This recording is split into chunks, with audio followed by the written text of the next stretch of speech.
A white judge sends an innocent black girl to prison convinced she's just another case, just another name on his docket.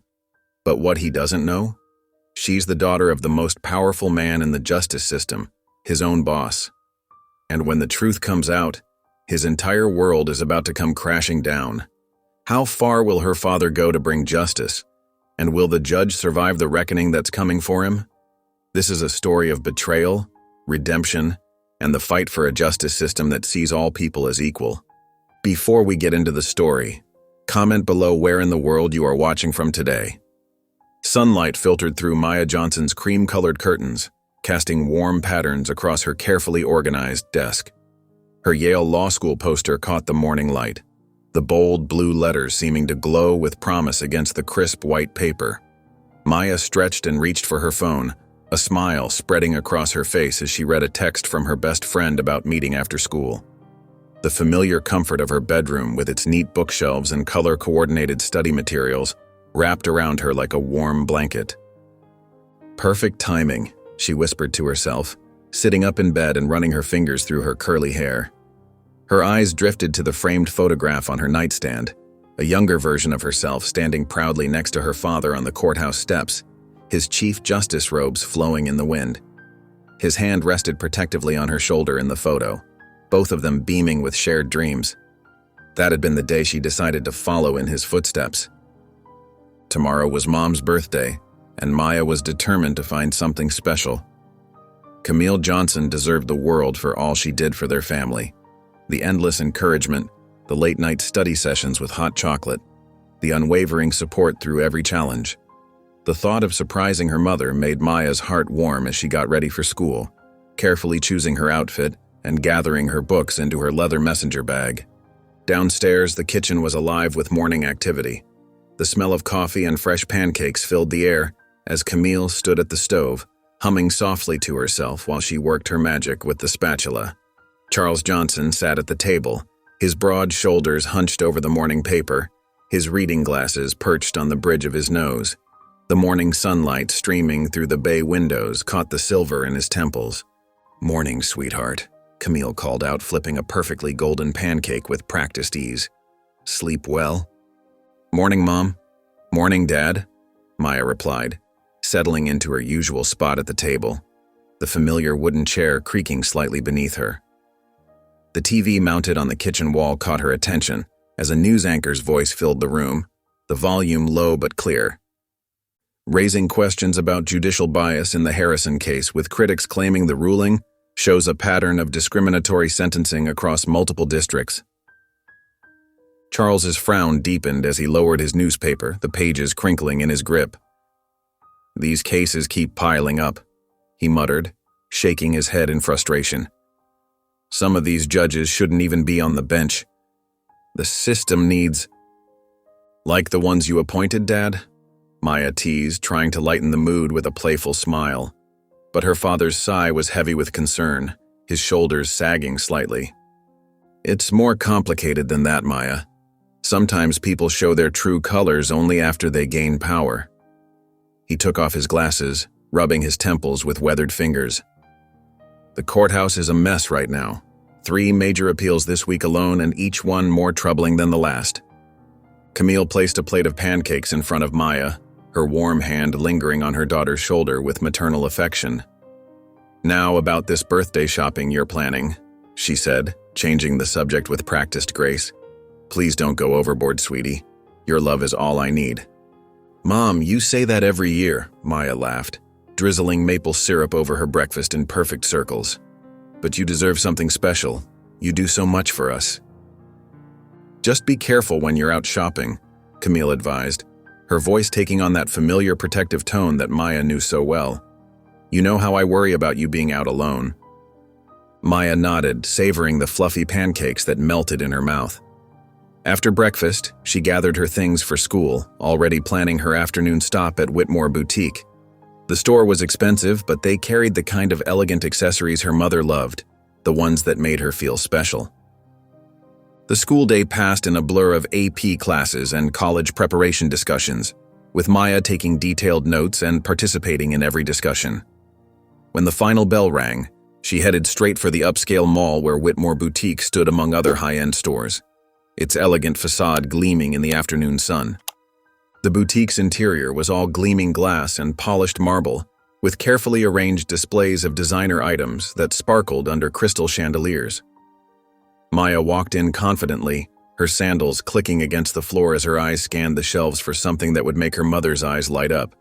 The silk scarves caught her attention. Their intricate patterns and rich colors reminded her of the art pieces her mother collected and lovingly displayed throughout their home. What Maya didn't notice was Savannah Whitmore watching her from behind a display of expensive handbags, her perfectly manicured fingers tapping against a glass counter with quiet impatience.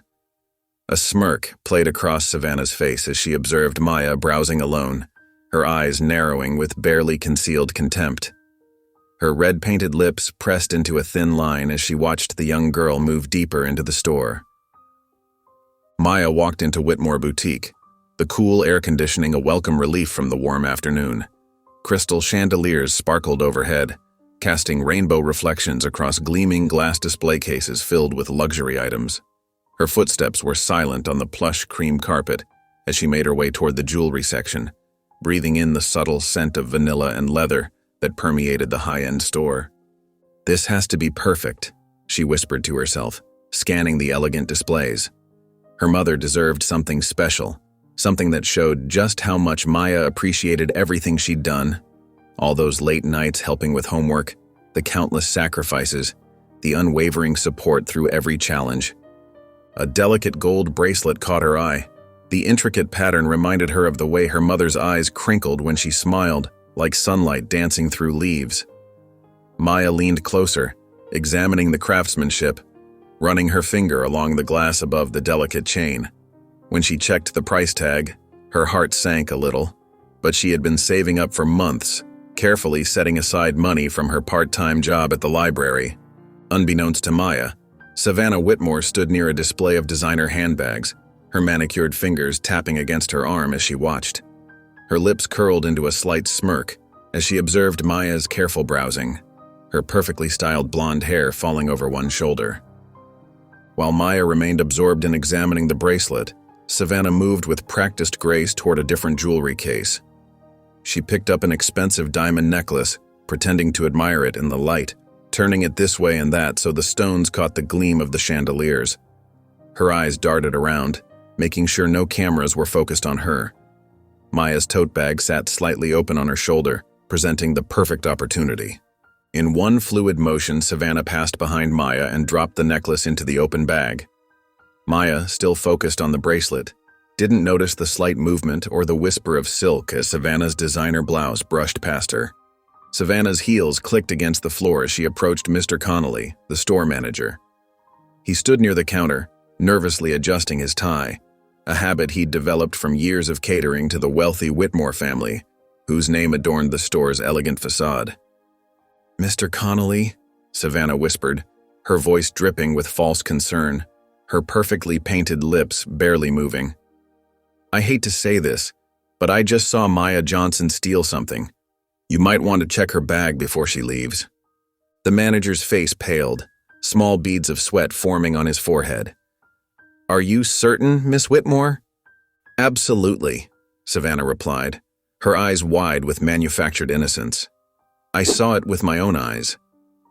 A hint of satisfaction flickered across her features before disappearing behind her concerned expression. Mr. Connolly nodded quickly and gestured to the security guards. Two burly men in dark uniforms moved to block the exit, just as Maya started walking toward the counter, the gold bracelet in her hand, a small smile playing on her lips as she imagined her mother's reaction. "Excuse me, miss," one guard said, his voice firm but professional. "We need to check your bag." Maya blinked in confusion, her hand instinctively tightening around the bracelet. "My bag? Why?" Before she could protest further, the second guard unzipped her tote. The diamond necklace tumbled out, landing on the carpet with a soft thud, the stones glittering accusingly under the bright lights. Maya's breath caught in her throat. Her hands began to shake as she stared at the necklace, her mind struggling to process what was happening. I didn't take that," she stammered, her voice barely above a whisper, her throat tight with panic. I've never seen it before." Savannah stepped forward, pressing a hand to her chest in an exaggerated gesture of shock, her diamond rings catching the light. "Oh my God, Maya. How could you?" Her voice carried across the store, drawing the attention of other customers who began to whisper and point, their faces a blur of judgment and curiosity. Mr. Connolly shook his head, his expression a mixture of disappointment and resignation as he tugged at his collar. "I'm afraid we have to call the police." Maya's heart thundered in her chest as she looked around the store. Faces stared back at her, some curious, others judgmental, all seeming to close in around her. Her legs felt weak, and the room seemed to spin slightly, the crystal chandeliers above becoming a dizzying kaleidoscope. "Please," she said, her voice cracking with desperation. "This is a mistake. I didn't steal anything." But Mr. Connolly was already reaching for the phone, and in the distance, police sirens began to wail, their sound growing louder with each passing second, marking the beginning of Maya's nightmare. The harsh fluorescent light buzzed overhead as Maya sat in the stark interrogation room. Her hands trembled on the cold metal table, and her heart pounded so hard she could barely hear her own thoughts. The room smelled of stale coffee and cleaning supplies, making her stomach turn. The walls seemed to close in around her, their dull gray paint peeling slightly at the corners. Detective Harris leaned back in his chair, tapping his pen against his notepad with an irritating rhythm. His navy suit jacket was wrinkled, and his tie hung loose around his neck. Dark circles under his eyes suggested he'd been working long hours, but that didn't excuse his attitude. "Look, kid," he said, his voice dripping with condescension. "We've got witnesses, security footage, and the necklace in your bag. You were caught red-handed." "Please," Maya's voice cracked. "Someone put it in my bag. I didn't steal anything. I was there to buy my mom a birthday present." Tears threatened to spill, but she blinked them back fiercely. Her fingers interlaced and separated repeatedly, a nervous habit she'd had since childhood. Officer Riley shifted uncomfortably by the door. He was young, maybe in his mid-20s, with kind eyes that showed his internal struggle. His freshly pressed uniform and perfectly polished badge contrasted sharply with Harris's disheveled appearance. He cleared his throat but remained silent, his rookie status keeping him from speaking up. "That's what they all say," Detective Harris smirked, running a hand through his graying hair. "Rich kid thinks she can get away with anything, huh?" Before Maya could respond, the door burst open with enough force to rattle the two-way mirror.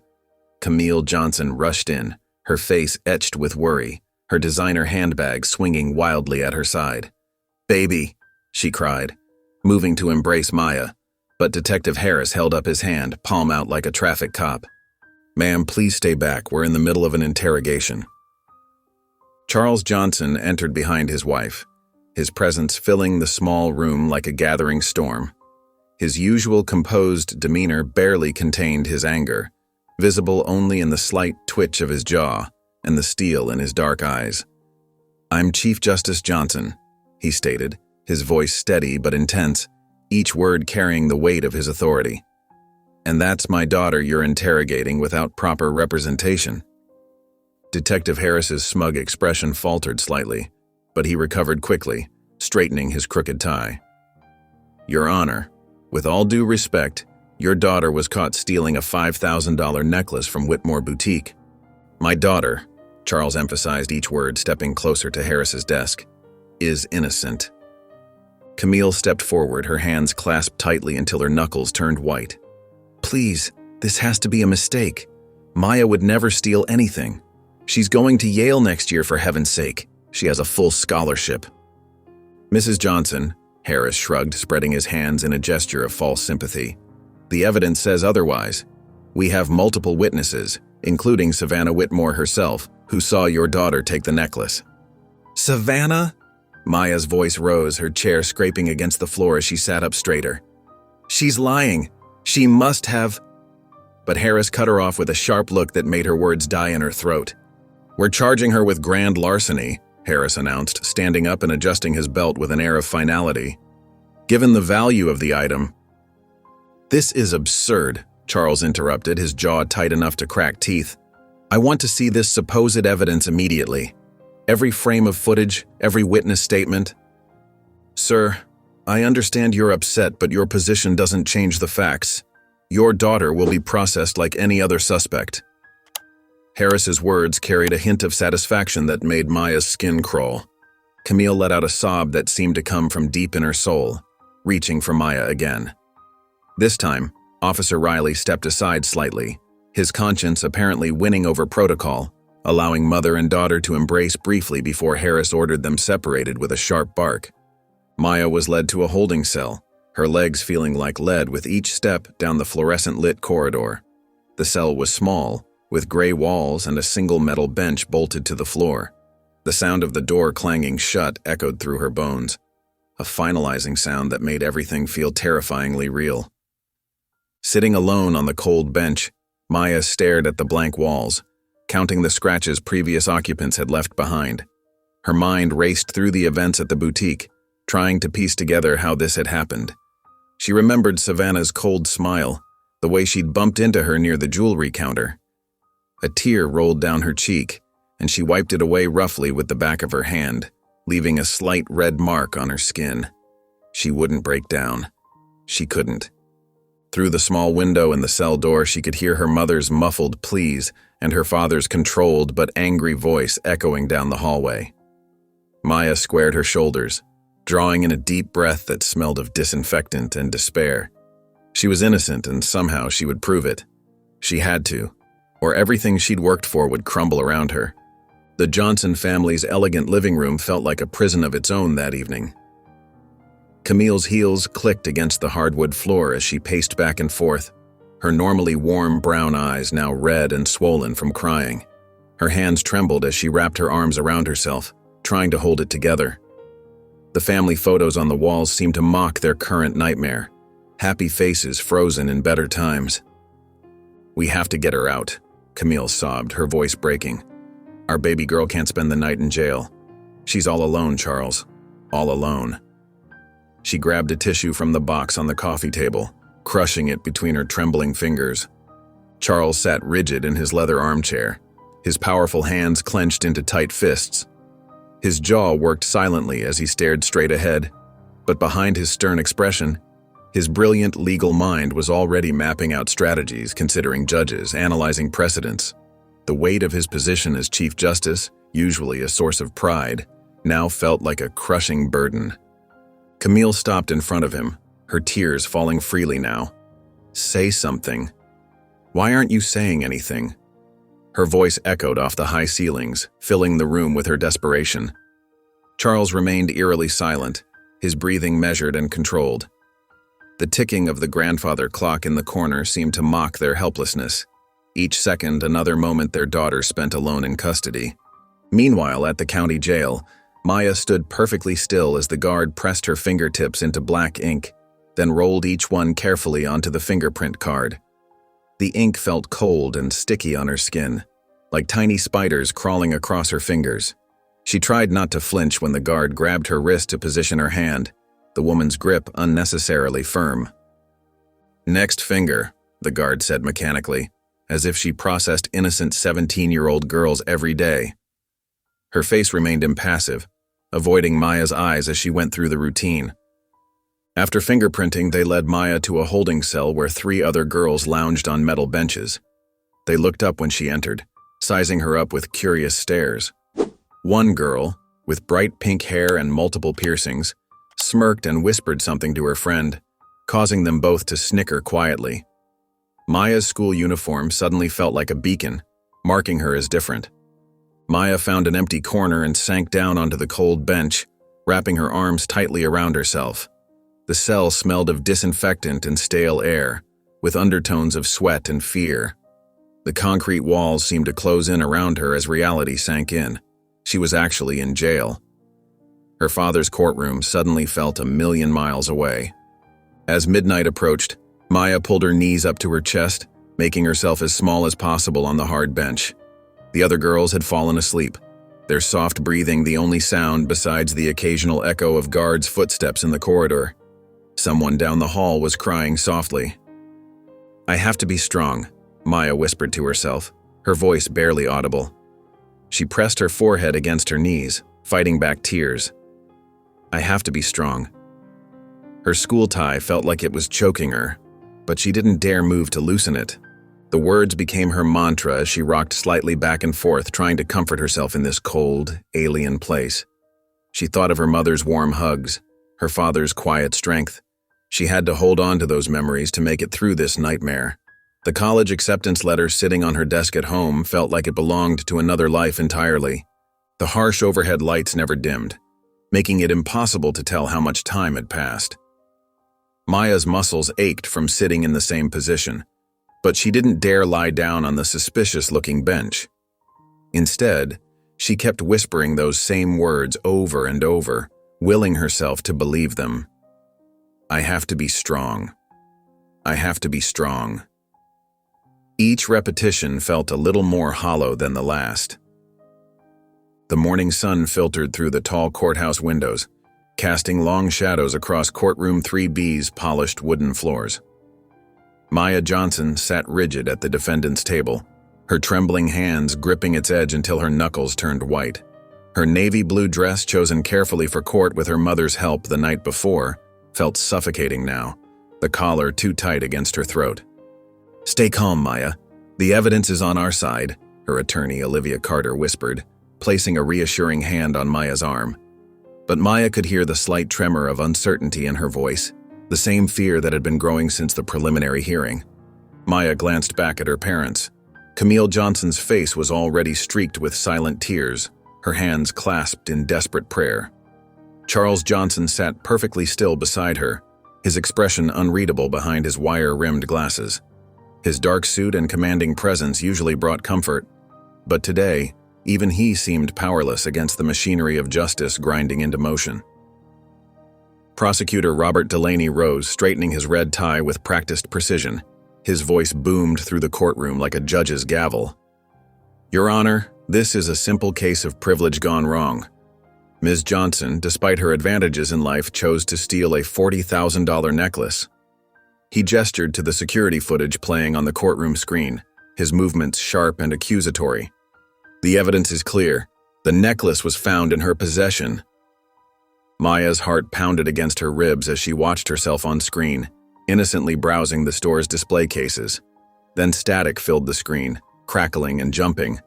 When the image cleared, security guards were pulling the necklace from her bag, their faces stern and unforgiving. Olivia Carter stood next, her heels clicking against the floor like a metronome counting down precious seconds. Your Honor, my client has a perfect academic record, early acceptance to Yale Law School, and zero history of misconduct. The security footage conveniently malfunctions at the crucial moment. We demand to know why. This gap in evidence cannot be ignored. Judge Ethan Wallace sighed heavily, adjusting his glasses with manicured fingers. This isn't a criminal conspiracy, Ms. Carter. Let's focus on the facts at hand. His tone dripped with condescension, each word a subtle reminder of his authority. Charles Johnson's jaw tightened as his keen legal mind recognized the signs. He'd seen that dismissive look before. Wallace's trademark response when he'd already made up his mind. Evidence be damned. The Chief Justice's fingers dug into the wooden bench before him. The defendant was caught with stolen merchandise, Wallace continued, his tone bored, as if discussing a parking ticket rather than a young woman's future. Her academic achievements, while admirable, do not excuse criminal behavior. Camille's quiet sobs echoed in the hushed courtroom like a mournful hymn. Maya wanted to turn around, to run into her mother's arms and hide from this nightmare, but she remained frozen in place, her spine straight despite the weight crushing down on her shoulders. Your Honor, Olivia pressed, desperation creeping into her professional demeanor. The missing footage is irrelevant, Wallace cut her off with a wave of his hand. The fact remains that Ms. Johnson was found with stolen property. The law is clear on this matter. The clock ticked loudly on the wall, each second thunderous in the tense silence, as Wallace shuffled his papers with deliberate slowness. Maya's breath caught in her throat as he looked down at her with cold eyes that seemed to see through her without really seeing her at all. The evidence is circumstantial at best, Wallace declared, his words falling like stones. However, I see no reason to grant leniency. The defendant will serve 1 year in juvenile detention." The words hit like physical blows, each syllable a punch to Maya's gut. She gasped, her world spinning as the courtroom tilted on its axis. Behind her, Camille's scream pierced the air like shattered glass. Charles remained silent, but his knuckles turned white as he gripped the wooden bench, his eyes fixed on Wallace with an intensity that could burn through steel. In that moment, something shifted in the Chief Justice's gaze, a silent promise that this injustice would not go unanswered. Maya's small figure disappeared down the courthouse corridor, flanked by 2 officers. The metallic click of her handcuffs echoed against the marble walls, each sound piercing Camille Johnson's heart like a knife. "No, no, my baby." Camille's legs gave out and she collapsed into Charles's arms, her body racked with sobs. But Charles didn't move to comfort her. His dark eyes remained fixed on Judge Wallace, who was casually gathering his papers at the bench, acting as if he hadn't just destroyed a young girl's life. Wallace finally looked up, noticing Charles's unwavering stare. A slight frown crossed his weathered face as he tucked his papers into his leather briefcase. "Court is adjourned," he announced unnecessarily to the nearly empty room, his voice carrying the bored tone of someone who'd already moved on to thinking about lunch. "This was a routine case," Wallace muttered, more to himself than anyone else. "Clear evidence, clear verdict." He didn't even bother to look at the grieving parents as he stepped down from the bench. Charles gently passed his sobbing wife to their lawyer. His footsteps were measured and deliberate as he approached Wallace, each step echoing in the quiet courtroom. The judge barely glanced up, clearly assuming Charles was just another emotional parent he'd have to dismiss. "You just sentenced the wrong girl," Charles said, his voice carrying a deadly calm that would have made wiser men pause. But Wallace, secure in his position and power, simply waved his hand dismissively. "Sir, I understand you're upset, but the evidence was clear. Perhaps you should focus on helping your daughter learn from this experience rather than threatening a judge." Wallace's patronizing tone made it clear he had no idea who Charles Johnson really was. Charles didn't raise his voice or make a scene. He simply stood there, his presence becoming more imposing with each passing second. Wallace finally looked up, meeting Charles's eyes for the first time. Something in that steady gaze made the judge's smug expression falter slightly. But the moment passed and Wallace turned away, straightening his robes with an irritated huff. He strode toward his chambers, clearly considering the matter closed. Charles watched him go, his expression unreadable. Then he pulled out his phone and pressed a single number on speed dial. His voice was quiet but carried the weight of absolute authority. "Find me everything, every biased ruling, every skeleton in Wallace's closet." Charles Johnson sat in his darkened home office, the blue glow of his laptop screen casting harsh shadows across his face. His fingers were steepled under his chin, and his eyes burned with quiet intensity. The room around him felt charged with purpose. Law books lined the walls, their leather spines a testament to years of legal study, and a single framed photo of Maya's high school graduation sat on his desk, her bright smile now a reminder of what he was fighting for. The gold tassel from her cap caught the dim light, making his heart clench. He reached for his phone, his movements deliberate and controlled. The number he dialed was one he rarely used, reserved for situations that required absolute discretion. His wedding ring clinked softly against the phone's surface as he waited. "Marcus, I need you." Charles's voice was steady, masking the rage that simmered beneath. Each word came out measured and precise. "I want everything on Ethan Wallace. Every ruling, every financial record, every skeleton he's tried to bury. Leave no stone unturned." On the other end, Marcus Reed shifted in his chair. The former FBI agent had known Charles for 15 years, but he'd never heard this edge in his voice before. It sent a chill down his spine. "Sir, you're talking about investigating a sitting judge. This could destroy his career. Are you absolutely certain?" "That's the idea." Charles's words carried the weight of cold steel, each syllable sharp enough to cut. "He put my daughter behind bars without a second thought. Now he'll learn what real justice feels like, what true accountability means."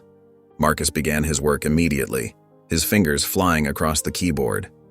Court records filled his computer screen as he dug deeper into Wallace's history, the glow of multiple monitors illuminating his concentrated face. Pattern after pattern emerged. Black defendants receiving maximum sentences for minor offenses, while white defendants walked free for similar crimes. Latino youth tried as adults while white teenagers got probation. The numbers were damning, forming an undeniable picture of prejudice. "Charles," Marcus called back an hour later, his voice tight with urgency. "You need to see this."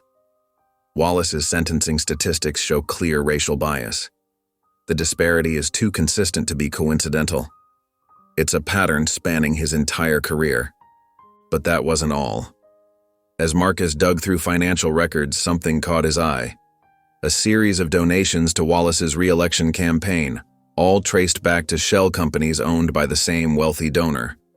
The web of corruption grew clearer with each document he uncovered. "There's more," Marcus said, his voice tense with discovery, papers rustling in the background. "Those campaign donations? They're connected to private prison contracts. Every time Wallace hands down a harsh sentence, someone's making money. The whole system is rigged." Charles absorbed each detail, his expression hardening like granite, his jaw clenched as the pieces fell into place. "Document everything. I want it ironclad. We're going to expose every last bit of this corruption." Across town in his sprawling mansion, Judge Ethan Wallace slept peacefully in his king-sized bed. The moonlight filtered through expensive curtains, casting gentle shadows across his face. His breaths came slow and even, undisturbed by any hint of conscience or concern. The silk sheets rustled softly with each rise and fall of his chest.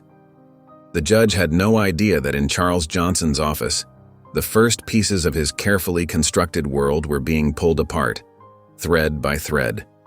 His decades of bias and corruption were about to be exposed. But tonight, he slept without a care in the world, oblivious to the storm gathering on his horizon. Maya stood frozen as the heavy metal door clanged shut behind her, its echo reverberating through her chest like a death knell. The stark fluorescent lights of Silver Creek Juvenile Detention Center cast an unforgiving glare on the institutional green walls, making everything look sickly and artificial. The sharp smell of bleach mixed with sweat made her nose wrinkle, and underneath it all was the metallic tang of fear and desperation. A guard with tired eyes and deep crow's feet gripped her arm, not roughly but firmly enough to make it clear who was in charge. "Move it," he said flatly, steering her down a long corridor lined with cells, his boots squeaking against the polished floor. As they walked, Maya caught glimpses of other girls pressing against their bars to get a look at the new arrival. Some whispered behind cupped hands, others sneered with practiced malice. A voice floated out from one of the cells. "Welcome to hell." Maya kept her eyes forward, chin slightly raised, refusing to let her fear show on her face even as her heart hammered against her ribs. The guard stopped at an open cell and gestured inside with a practiced sweep of his arm. "Home, sweet home," he said, without emotion, already turning away. Maya stepped in, clutching her issued blanket and toiletries to her chest like a shield. The cell was tiny, just a metal bunk with a paper-thin mattress, a steel toilet without a seat, and a small desk bolted to the wall. Everything was cold, hard, institutional, designed to strip away any sense of humanity or comfort. Maya perched on the thin mattress, her back straight despite her trembling hands, which she tucked carefully into her lap. Other girls began filtering past her cell during their scheduled free time, each one studying her with predatory interest like wolves sizing up new prey.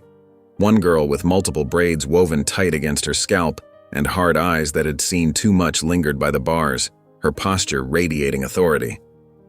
"Well, well," the girl said, crossing her arms and leaning against the metal frame. "Look what we got here."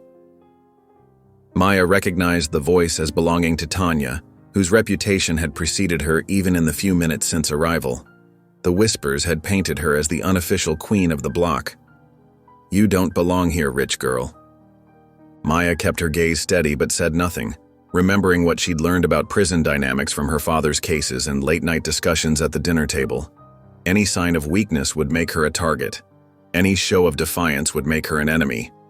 The safest path was silence, a lesson she'd absorbed through osmosis from years of listening to her father's stories. From his office window overlooking the yard, Warden Mitchell observed the new arrival with quiet interest, his weathered hands clasped behind his back. 20 years in corrections had given him an eye for reading inmates, for seeing past their facades to their true nature.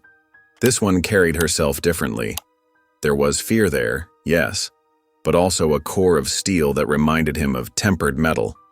Her file said she was the daughter of Chief Justice Johnson, convicted of theft despite maintaining her innocence. Something about her demeanor made him wonder.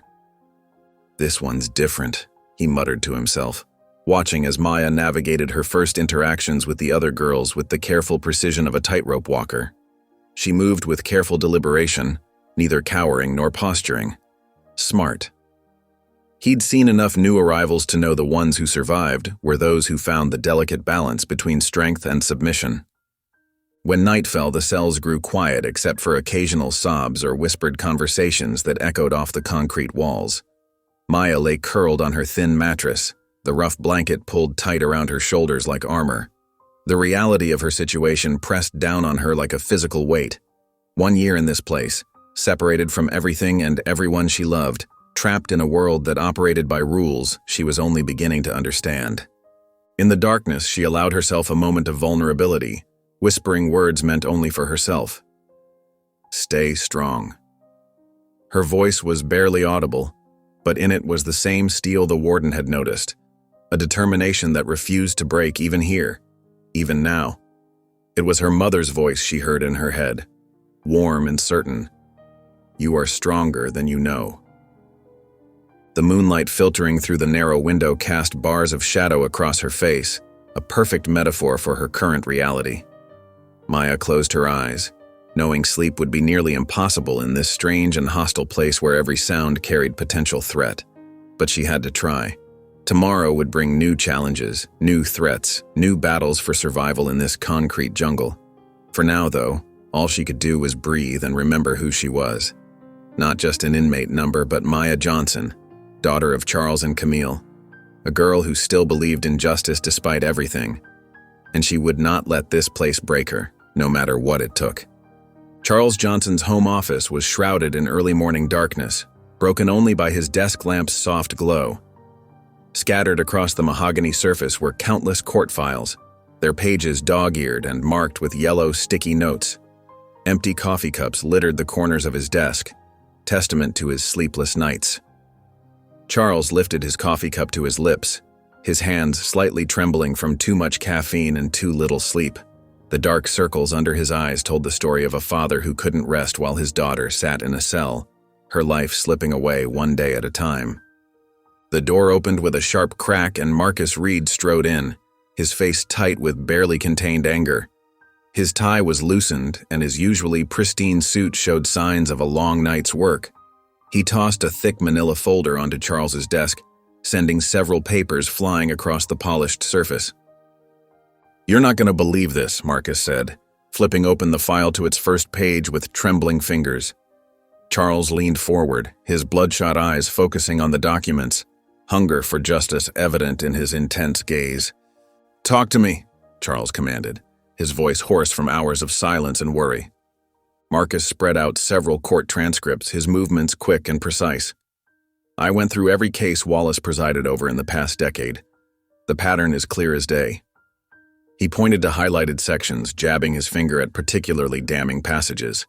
African American defendant, maximum sentence. Latino defendant, maximum sentence. White defendant from a wealthy family. Marcus's lip curled in disgust. Probation.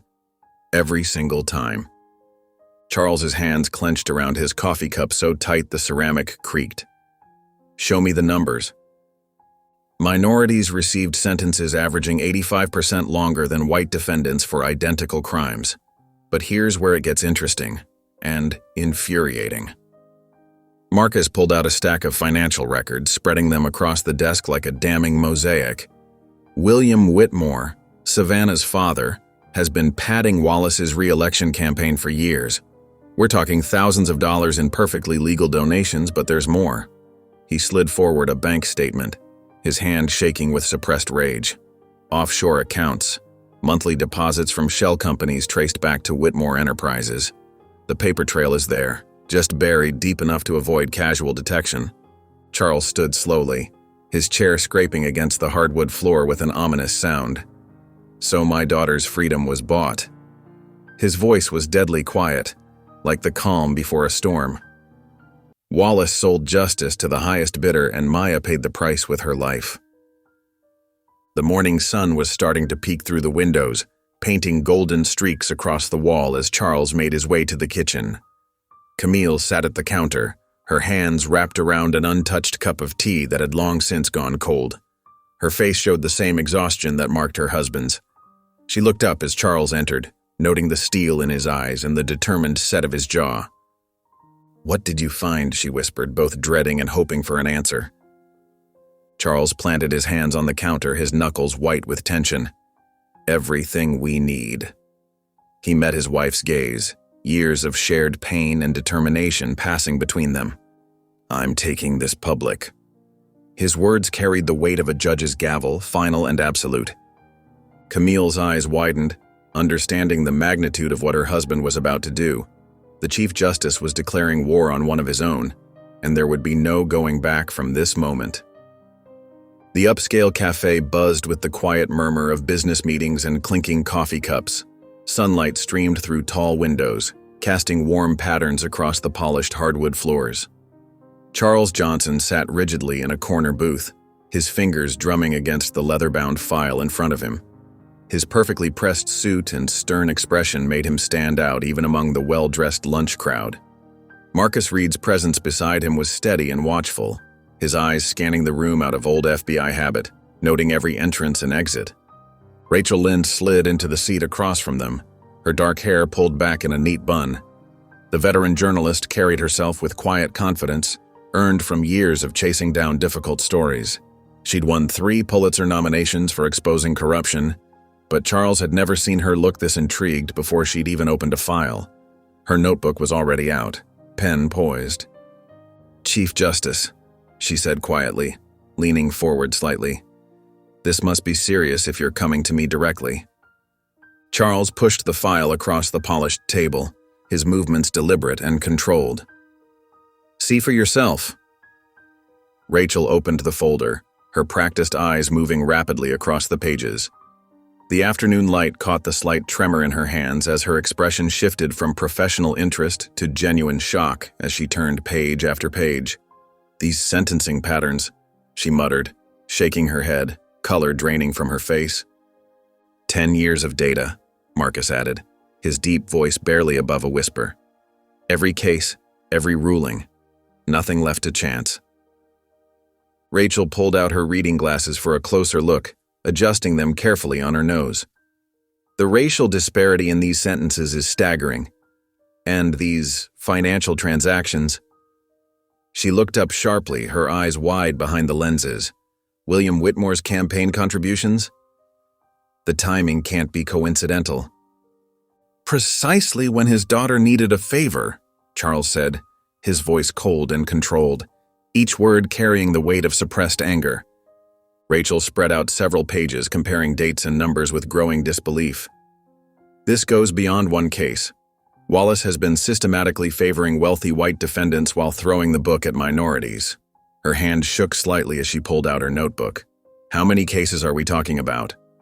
"Hundreds," Marcus replied, sliding another thick folder across the table. "We've documented every instance, cross-referenced and verified."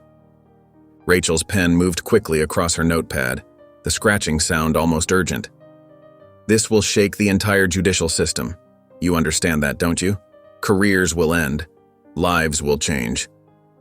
"That's exactly what I'm counting on," Charles said firmly, his jaw set with determination.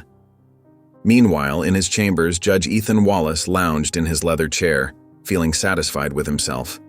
Afternoon light filtered through the stained glass windows, casting colored shadows across his mahogany desk. Another day, another round of justice served. His clerk, a nervous young man named David, knocked and entered, his tie slightly askew. "Sir," David said, shifting uncomfortably from foot to foot, I thought you should know. Rachel Lynn has been asking questions about your past rulings. She's been very thorough." Wallace laughed, the sound echoing off his wood-paneled walls, rich with condescension. "Let her dig. My record speaks for itself. 20 years on the bench can't be questioned." "She's specifically looking into racial disparities in sentencing," David pressed, his voice growing quieter. "And there are rumors about financial connections, specific patterns." Wallace waved his hand dismissively, his gold watch catching the light. "Standard procedure. Nothing to worry about." He turned back to his computer, effectively dismissing his clerk, who backed out of the room with visible relief. Back at the cafe, Rachel was already outlining her article on her laptop, her face illuminated by the screen's blue glow. "This will run tomorrow," she said, her fingers flying over the keys with practiced precision. "Front page. No one will be able to ignore this. The evidence is overwhelming." Charles nodded slowly, his eyes fixed on the growing document. "Make sure every detail is ironclad. Wallace will try to discredit it. He has powerful friends." "Don't worry," Rachel said, her eyes gleaming with determination as she adjusted her glasses. "By the time I'm done, there won't be a single hole in this story. Wallace's own records will convict him." Later that afternoon, Rachel sat in her newsroom, surrounded by monitors displaying decades of Wallace's rulings. The fluorescent lights cast harsh shadows as she worked, fueled by coffee and purpose. Her article was taking shape, each paragraph building an undeniable case of judicial misconduct. Charts and graphs filled her screen, painting a damning picture in cold, hard data. Her fingers moved steadily across the keyboard as she typed the final sentence of her exposé, knowing it would send shockwaves through the entire justice system. Charles Johnson leaned back in his leather chair, a rare smile playing at his lips as he watched the morning news unfold. Rachel Lynn's face filled the screen, her voice clear and determined as she detailed Judge Wallace's history of biased rulings. The morning sunlight streamed through the study windows, casting a warm glow on the mahogany desk where he'd spent countless hours building this case. "Breaking news this morning," the anchor announced, her expression grave. "Shocking allegations of systematic racial bias have emerged against prominent Judge Ethan Wallace. According to an extensive investigation that spans over a decade of court records." Charles turned up the volume, savoring each revelation like a fine wine. The news ticker scrolled steadily across the bottom of the screen. "Judge Wallace under fire for racial bias. Pattern of discriminatory sentencing exposed. Calls for investigation grow. Legal community in uproar." His phone buzzed continuously with messages from fellow judges and legal colleagues, but Charles ignored them all. Let them scramble. Let them worry about which side to take. This was just the beginning of the storm he'd carefully orchestrated. Marcus Reed burst through the study door, his face flushed with excitement, tie askew. "Chief Justice, you need to see this." He dropped a fresh stack of papers on the desk, his hands trembling slightly. "We found something bigger. Much bigger." Charles raised an eyebrow, maintaining his characteristic composure. "Tell me." "William Whitmore didn't just fund Wallace's campaign," Marcus explained, spreading out bank statements and transaction records with trembling fingers. "He's been paying him under the table for years. Through shell companies, offshore accounts, even cryptocurrency, they thought they were being clever. We've traced it all." Charles leaned forward, scanning the documents with practiced precision. "How much?" "Hundreds of thousands. But here's the kicker." Marcus pulled out a series of police reports, his eyes gleaming. "Savannah Whitmore has been caught shoplifting 6 times in the past 2 years. Designer clothes, jewelry, even a $1,000 handbag. Every single case mysteriously disappeared before reaching court. Not even a paper trail." "He's been buying justice for his daughter," Charles said quietly, his jaw tightening as he thought of his own child behind bars. "And Wallace has been selling it piece by piece." The news continued to play in the background as Charles absorbed this new information, each detail fitting perfectly into his plan. Public outrage was already building like a tidal wave. Social media was exploding with calls for Wallace's resignation. Legal watchdog groups were demanding a full investigation, and prominent civil rights attorneys were scheduling press conferences. Across town in his sprawling mansion, William Whitmore paced his marble-floored study, Italian leather shoes clicking against the stone. His phone rang, a private number. His hand trembled slightly as he answered, sweat beading on his forehead. "Yes?" The voice on the other end spoke quickly, urgently, with barely contained panic. William's face drained of color, his knuckles white around the phone as the messenger delivered the devastating news. "We have a problem," he muttered, gripping the device like a lifeline. His eyes darted to a framed photo of Savannah on his desk, his precious daughter, smiling innocently in her graduation gown, who he'd protected at all costs. But now those costs were about to become public, and there was nothing his considerable fortune could do to stop the avalanche of truth from burying them all. The afternoon sun beat down on the courthouse steps as hundreds of protesters gathered, their signs swaying like a colorful sea of outrage. "Free Maya!" they chanted, their voices echoing off the granite walls. "End racist sentencing." Charles Johnson stood among them, his usually stern face softening as he watched the growing crowd. People from every neighborhood in the city had shown up, united in their demand for justice. Rachel Lynn moved through the protesters with her camera crew, stopping to interview people from all walks of life. Judge Wallace's rulings show a clear pattern of discrimination, a young law student told her, clutching a sign covered in statistics from Wallace's cases. His hands shook with emotion as he pointed to the numbers that told a damning story. "My son got 5 years for the same crime that got another kid probation," a tearful mother shared into Rachel's microphone. "The only difference? The color of their skin." Her voice cracked as she spoke, but her eyes blazed with determination. Charles observed it all silently, his presence adding weight to the demonstration without him having to say a word. The news vans lined the street, their satellite dishes reaching toward the sky like metal trees. Local channels broadcast live, spreading the message across the city. Social media buzzed with updates and live streams from the protest. Inside his chambers, Judge Wallace paced back and forth, his usually composed demeanor cracking. His phone buzzed again, another colleague declining to publicly support him. With a roar of frustration, he slammed the device onto his mahogany desk. The sound echoed through the empty room like a gunshot. 30 years on the bench," he muttered, running his hands through his gray hair. 30 years, and they dare question my integrity? His reflection in the window showed a man he barely recognized, haunted and desperate. His phone rang again. William Whitmore's name flashed on the screen. Wallace answered it with trembling fingers, nearly dropping the phone in his haste. "Have you seen the news?" Whitmore's usually confident voice quavered. "They're digging into everything, Ethan. Everything. If we don't control this situation immediately, we both go down." The panic in his voice sent a chill down Wallace's spine. "Control it?" Wallace barked out a bitter laugh. "How do you suggest we do that?" The media's like sharks that have smelled blood. Sweat beaded on his forehead despite the cool air conditioning. "There has to be something," Whitmore insisted, panic rising in his tone. "Call in favors, threaten the reporter, anything."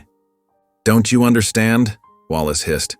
"Nobody's returning my calls, everyone's running scared." His hand clenched around the phone until his knuckles turned white. Through his office window, Wallace could see the crowd growing larger. More signs appeared. Justice for all, not just the wealthy, and Wallace must go. The afternoon sun cast long shadows across the plaza, making the crowd seem even more imposing. The protest had taken on a life of its own. What started as outrage over Maya Johnson's case had evolved into something bigger, a movement demanding accountability from the entire justice system. Each new chant seemed to shake the very foundation of the courthouse. At 3 o'clock, Wallace sat heavily in his leather chair, watching the news coverage on his office TV. His face had lost its usual ruddy color, replaced by an ashen pallor. The reporters were relentless, dissecting his every ruling, questioning every decision. Each new revelation felt like another nail in his career's coffin. "This isn't over," he muttered, staring at his reflection in the blank TV screen. but the tremor in his voice betrayed his words.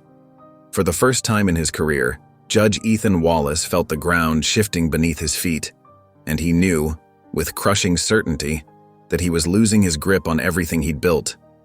The empire he'd carefully constructed over 3 decades was crumbling before his eyes.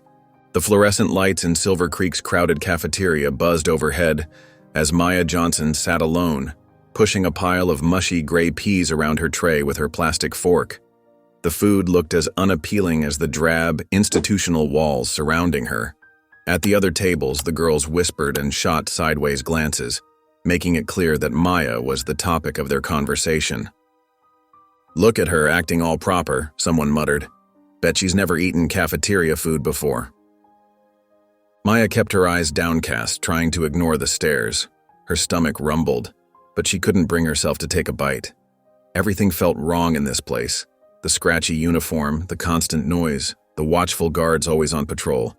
Suddenly, a lunch tray slammed down next to her, making Maya jump. She looked up to see a tall girl with braided hair and hard, unforgiving eyes looming over her. "You don't belong here, Yale girl," the girl, Tanya, said with a smirk, dropping onto the bench beside Maya. Maya met Tanya's gaze steadily, refusing to show any fear. "I didn't steal anything," she said, her voice calm and resolute.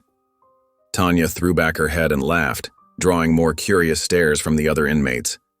"None of us did, Princess. That's what everyone says in here." Before Maya could respond, a commotion across the cafeteria caught her attention. 2 larger girls had cornered a smaller, younger inmate against the wall. The girl, who couldn't have been more than 15, hunched her shoulders, trying to make herself appear smaller as one of the bullies grabbed her shirt. "Where's our food, Nicole?" the bigger girl demanded. "You owe us." I don't have anything," Nicole stammered, her voice trembling with fear. Without a moment's hesitation, Maya was on her feet. Her heart pounded, but her voice came out clear and firm. "Leave her alone." The cafeteria fell silent as all eyes turned to Maya. The bullies slowly turned, eyeing her with dangerous amusement. "Mind your business, new girl," one of them growled. "She is my business," Maya said, stepping closer.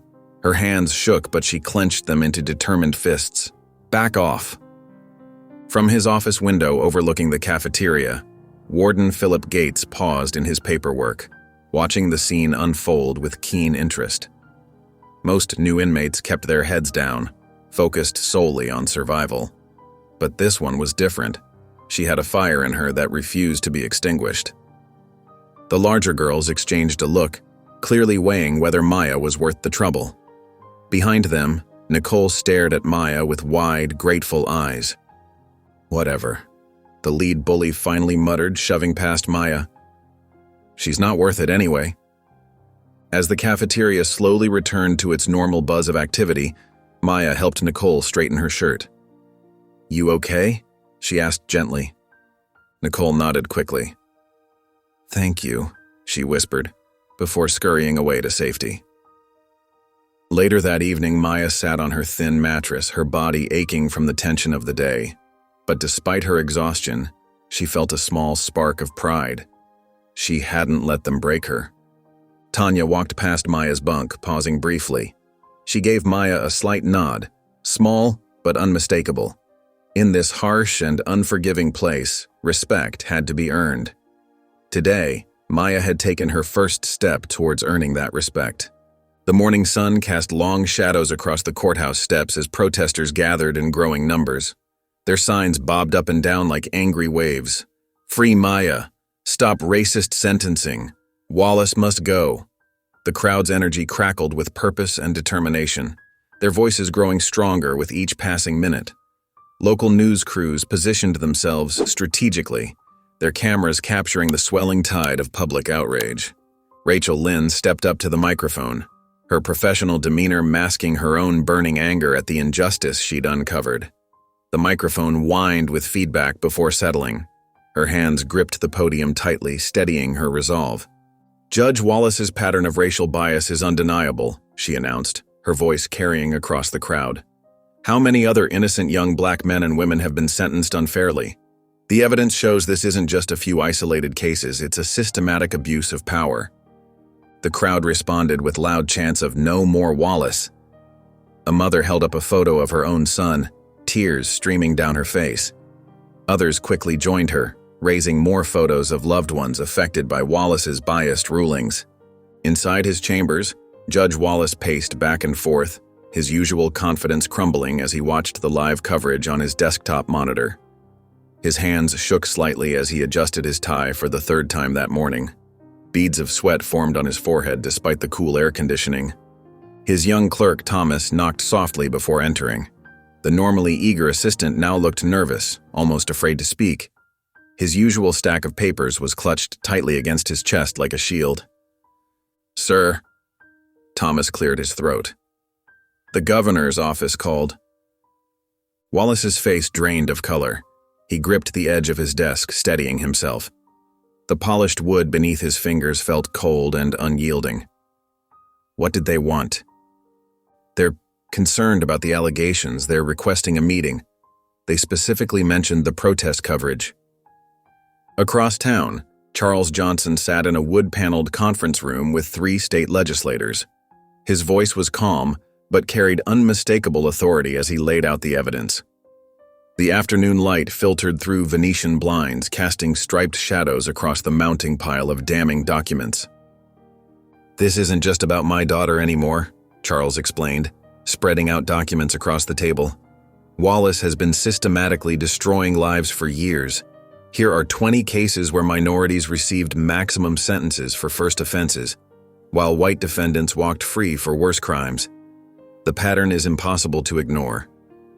Senator Martinez leaned forward, examining the papers. "This is disturbing, Charles. Really disturbing. The disparity in these sentences is shocking."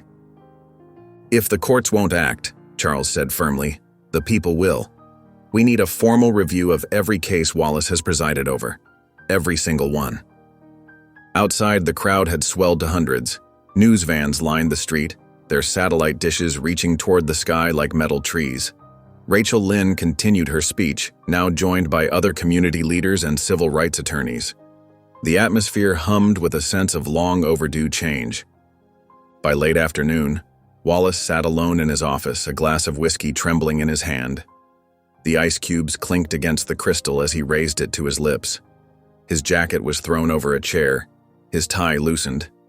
The proud judge who had ruled so confidently over others now looked small and afraid. The setting sun cast long shadows across his office, much like the shadows his decisions had cast over countless lives. He muttered to himself, "They won't take me down." But even to his own ears, the words sounded hollow and uncertain. The courthouse steps were crowded with protesters and news crews, as Charles and Camille Johnson made their way inside. Camera flashes lit up their faces while reporters shouted questions. Camille's hand trembled in Charles's steady grip as they walked through the heavy wooden doors. "They have to let her go," Camille whispered, her voice catching. Charles gave her hand a gentle squeeze but remained silent, his jaw set with determination. He knew Judge Wallace wouldn't surrender easily, even with the mounting evidence against him. Inside the packed courtroom, the tension was thick enough to cut with a knife. When Maya was led in wearing her detention center uniform, Camille had to stifle a sob. Their daughter looked thinner, but her head was held high. Her eyes found her parents, and she managed a small, brave smile. Rachel Lynn sat in the back row, her pen flying across her notepad as she documented every detail. Judge Wallace sat at the bench, his face an emotionless mask, but his eyes kept darting to Charles with barely concealed hatred. Marcus Reed approached the bench with a thick folder of documents. "Your Honor, we have extensive evidence of judicial misconduct and corruption." He laid out paper trails showing Wallace's financial ties to William Whitmore, along with a pattern of biased sentencing that couldn't be ignored. New witnesses came forward, one after another. A store employee testified about seeing Savannah Whitmore plant the necklace in Maya's bag. Security footage that had been corrupted was recovered, clearly showing the setup. Outside, the crowd's chants echoed through the courthouse walls. "Free Maya! Free Maya!" Wallace's composure cracked slightly as each piece of evidence mounted against him. His fingers drummed nervously on his desk while sweat began to bead on his forehead. The pressure was crushing, from the media, the public, and most of all from Charles Johnson's steady, unwavering stare.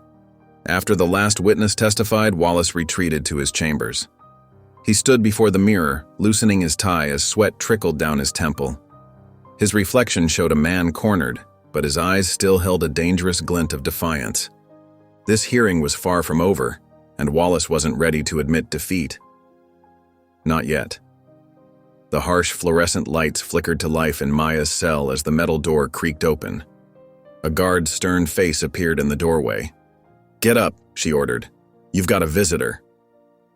Maya's heart skipped a beat as she swung her legs off the thin mattress.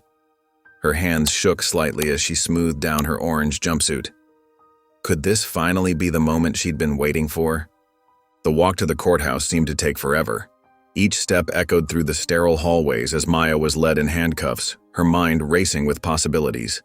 Inside the packed courtroom, Charles Johnson stood tall and commanding. His voice carried authority as he presented his final appeal. "The evidence of judicial misconduct is overwhelming," he stated firmly.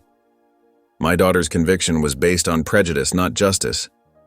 Judge Wallace sat behind his bench, his usual smug demeanor replaced by visible unease. Sweat beaded on his forehead as he shuffled papers, avoiding Charles's steady gaze. But before he could respond, the heavy courtroom doors swung open. Attorney General Mark Reynolds strode in, his expensive suit and confident bearing drawing all eyes. "Your Honor," he announced, his voice cutting through the tension. "A decision has already been made." Maya watched as Reynolds approached the bench, leaning in close to Wallace. Whatever he whispered made the judge's spine stiffen. The transformation was instant. Wallace's uncertainty vanished, replaced by his familiar cold arrogance. "The defendant will serve out her full sentence," Wallace declared, bringing down his gavel with finality. The courtroom erupted in shocked gasps. Maya's knees buckled, and only the guard's firm grip kept her standing.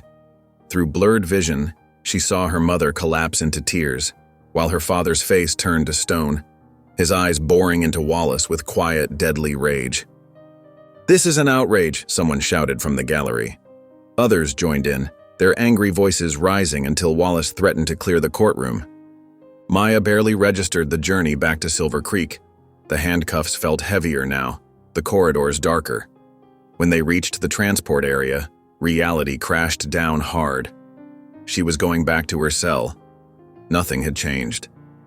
The guard's keys jingled as she unlocked Maya's restraints. "Inside," she ordered, gesturing to the cell. Maya stepped through the doorway, her movements mechanical, her mind still struggling to process what had happened. The door clanged shut behind her with devastating finality. She stood in the center of her cell, completely numb. The thin mattress, the metal toilet, the narrow window with its bars. This was still her reality. The hope she'd carried all morning lay shattered at her feet. The evening shadows lengthened across Charles Johnson's study as he sat at his mahogany desk, surrounded by stacks of legal documents. The lamp cast a warm glow over his tired features, highlighting the deep lines of worry etched into his face. The door burst open with such force that it rattled the frames on the wall. Camille stormed in, her eyes red and swollen from hours of crying. Her hands trembled as she slammed them down on Charles's desk. How could they do this? How could they deny her freedom again? Her voice cracked with raw emotion. "Our baby girl is sitting in that cold cell while these men play their political games." Charles rubbed his temples, his controlled demeanor masking the fury burning beneath. The muscles in his jaw tightened as he looked up at his wife. "They're protecting Wallace. And now, we know who's pulling the strings." The sound of footsteps drew their attention to the doorway. Marcus Reed entered, his face grim as he clutched a thick manila folder. "Attorney General Mark Reynolds," he announced, dropping the folder onto Charles's desk. "He's been shielding Wallace for years." Charles opened the folder, scanning the documents inside. His eyes narrowed as he absorbed each damning detail. "Tell me everything." Marcus leaned against the wall, crossing his arms. "Reynolds has systematically buried at least 6 judicial misconduct cases against Wallace in the past 3 years. But that's not all." He pulled out a particular document, placing it on top. There were police reports that could have cleared Maya, witness statements that contradicted the store's version of events. Reynolds made sure they never saw the light of day. Camille gasped, covering her mouth with her hand. They knew she was innocent? It gets worse, Marcus continued. I've tracked multiple meetings between Reynolds and William Whitmore. They're careful, but not careful enough. Private dinners, offshore accounts, campaign contributions through shell companies. Charles stood slowly, his movements deliberate and controlled. His voice came out calm, but carried a lethal edge that made both Camille and Marcus fall silent. Then, we exposed them both. Across town in his dimly lit home office, Judge Ethan Wallace sat alone. An empty whiskey glass dangled from his fingers as he stared out the window at the night sky. His usual confidence had cracked, revealing the frightened man beneath. His phone buzzed, Reynolds' name flashing on the screen. Wallace answered with shaking hands. "Stay strong," Reynolds' voice commanded through the speaker. "We won't let them win." Wallace exhaled heavily, gripping his glass tighter. But even as he tried to draw strength from Reynolds' assurance, he couldn't shake the cold tendril of fear creeping up his spine. The morning sun cast long shadows across the prison yard at Silver Creek Juvenile Detention Center.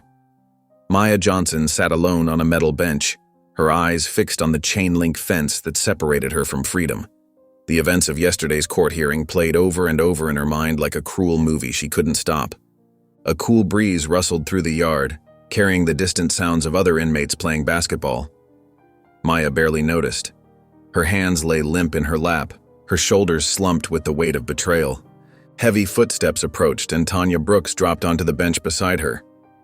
The tough girl's usual swagger was tempered by something softer in her expression. "I heard what happened," Tanya said quietly. "They screwed you over." Maya managed a small nod, her throat too tight for words. What was there to say? The system she'd once believed in had failed her twice now. Tanya leaned closer, her voice dropping to a whisper. "Listen up, Yale girl. This place, it can break you if you let it. Don't let it." Maya turned to look at her, really seeing Tanya for the first time. Behind the hard exterior, there was wisdom in those eyes, earned through pain. From his office window 3 stories up, Warden Philip Gates stood watching the exchange. His weathered face reflected in the glass as he observed Maya Johnson. In his 15 years running Silver Creek, he'd seen thousands of young inmates. Some arrived already hardened, others scared and lost. But Maya was different. He'd read her file multiple times. Perfect grades, Yale acceptance, a father who was Chief Justice. The evidence against her had seemed flimsy from the start, and now with all the protests and news coverage about Judge Wallace's bias, Gates was certain Maya Johnson didn't belong here. Back in the yard, Maya wrapped her arms around herself against the morning chill. I really thought they'd let me go this time," she admitted, her voice barely above a whisper. "Yeah, well, welcome to the real world," Tanya replied, but there was no malice in her tone. "The system ain't built for people like us." Maya felt tears threatening but blinked them back. She wouldn't cry. Not here. Not now. "You're stronger than most of the girls in here," Tanya continued. "I've been watching you. The way you stood up for Nicole yesterday? That took guts." A ghost of a smile crossed Maya's face at the memory. Even in her darkest moment, she couldn't ignore someone being bullied. The morning bell rang, signaling the end of yard time. As other inmates shuffled toward the door, Maya stayed seated for a moment longer. Tanya stood but lingered nearby. "Coming?" she asked. Maya nodded, slowly rising to her feet. Her legs felt heavy, but she forced them to move. That night, lying on her thin mattress in the dormitory, Maya stared up at the cracked ceiling. The room was filled with the sounds of other girls sleeping. Soft breathing, occasional murmurs, the creak of metal bed frames. In the darkness, she whispered to herself, her voice barely audible, "I won't let them break me." The words hung in the still air, a promise to herself, a lifeline to hold on to. Maya Johnson might be trapped within these walls, but her spirit remained unbroken. The morning sunlight streamed through the Johnson family's kitchen windows, but it brought no warmth to the heavy atmosphere inside. Charles sat rigidly at the breakfast table, his coffee growing cold as he scrolled through his phone, reviewing the latest messages from his investigative team. Across from him, Camille pushed scrambled eggs around her plate, the food untouched. The ticking of the kitchen clock seemed to grow louder with each passing moment. Camille's fork scraped against the porcelain, a harsh sound in the silence. Finally, she set it down with trembling hands. "What if we can't save her?" Her voice was barely above a whisper, hollow and filled with the pain only a mother could know. Charles slowly lifted his gaze from his phone. His eyes burned with an intensity that made even Camille draw back slightly. "Then I burned the whole system down." He stood up abruptly, his chair scraping against the floor. Pulling out his phone, he dialed Rachel Lynn's number. The investigative journalist answered on the second ring. "Rachel," Charles said, his voice steady and determined, "I'm giving you everything. Every document, every connection, every dirty deal Wallace and Reynolds have ever made. You're going to help me destroy them." There was a pause on the other end. "Are you sure about this, Charles? Once we publish, there's no going back. They took my daughter's freedom. Now I'm taking everything from them." Charles spent the next several hours in meetings with civil rights lawyers, building a case that would shake the justice system to its core. Marcus Reed arrived with 3 more boxes of evidence: financial records, court transcripts, and witness statements that painted a clear picture of corruption. "Look at this," Marcus said, spreading documents across Charles's desk. "Reynolds didn't just help Wallace. He's been orchestrating cover-ups for years. Racial bias, bought verdicts, evidence tampering. It's all here." Camille watched from the doorway as her husband worked tirelessly, his determination radiating from every movement. She knew that look in his eyes, the same look he had when arguing his most important cases before becoming Chief Justice. At 11 that night, Charles sat alone in his study, the room dark except for the glow of his laptop screen. His finger hovered over the send button. The email contained everything, every piece of evidence, every connection, every dirty secret that Wallace and Reynolds had tried to hide. He pressed send. The soft whoosh of the email leaving his outbox seemed to echo in the quiet room. Charles leaned back in his chair, knowing that by morning, Rachel Lynn would have everything she needed to expose the truth to the world. Rachel Lynn's fingers trembled slightly as she spread the documents across her desk in the quiet newsroom. The early morning darkness outside made the fluorescent lights seem harsh and unforgiving, much like the truth she was about to reveal. Each page told a story of corruption that went deeper than anyone had imagined. Her hand reached for her phone, dialing Charles Johnson's number.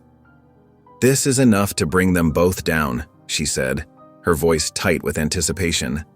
"The financial records, the buried police reports, the pattern of cases, it's all here." "Then do it," Charles replied, his voice carrying the weight of a father's determination. Rachel's article hit the internet at 7 a.m. sharp. By 7:30, major networks were picking up the story. The headline blazed across screens nationwide: Attorney General Mark Reynolds and Judge Ethan Wallace, a corrupt partnership exposed. Social media exploded. Justice for Maya and corrupt courts started trending within hours. The article detailed years of buried evidence, suspicious financial transactions, and a systematic pattern of judicial bias that Reynolds had helped conceal. Outside the courthouse, the crowd of protesters swelled. Their chants echoed off the marble walls: "Free Maya! Justice now!" Signs waved in the morning air: "Black Lives Matter in court too," and "No more corrupt judges." Inside his chambers, Judge Wallace's hands shook as he watched the coverage on his desktop monitor. The door burst open, and Attorney General Reynolds stormed in, his face red with fury and fear. "They have everything on us," Reynolds hissed, loosening his tie as sweat beaded on his forehead. "The campaign contributions, the covered-up complaints, everything." Wallace stood up from his desk, trying to project confidence he no longer felt. "I can fix this," he insisted, but his voice wavered. For the first time in his career, he felt truly vulnerable. The protests continued throughout the day, growing larger with each passing hour. News vans lined the streets, their satellite dishes reaching toward the sky like accusing fingers. Reporters crowded the courthouse steps, their cameras capturing every angry face in the crowd. As night fell, The tension reached a breaking point. Outside Wallace's elegant suburban home, protesters gathered with flashlights and megaphones. Their angry voices carried through the darkness. "Resign! Resign!" The sound of shattering glass pierced the night as a rock crashed through Wallace's front window. He stood in his darkened living room, watching shards of glass scatter across his expensive carpet. The protective bubble of power he'd lived in for so long had finally burst. Judge Ethan Wallace's hands shook as he gripped the edge of his mahogany desk, staring down at the newspaper headlines that screamed his downfall. His usually pristine office, with its leather-bound law books and polished credentials, now felt like a prison cell. Crumpled newspapers littered the floor, each one bearing his face and words like corrupt, biased, and scandal. He yanked his silk tie loose, his collar damp with sweat. The morning sun streaming through his window felt like an interrogation light. His phone buzzed again, another reporter wanting comment. "This can't be happening," he muttered, snatching up his cell phone and punching in Reynolds' number. The Attorney General answered on the first ring. "We need to do damage control," Wallace said, his voice cracking. Reynolds' laugh was bitter. "There's no controlling this. I'm barely keeping the governor off our backs." The fear in Reynolds' voice made Wallace's stomach turn. In a burst of rage, Wallace hurled his phone across the room. It smashed against the wall, pieces scattering across his law degree.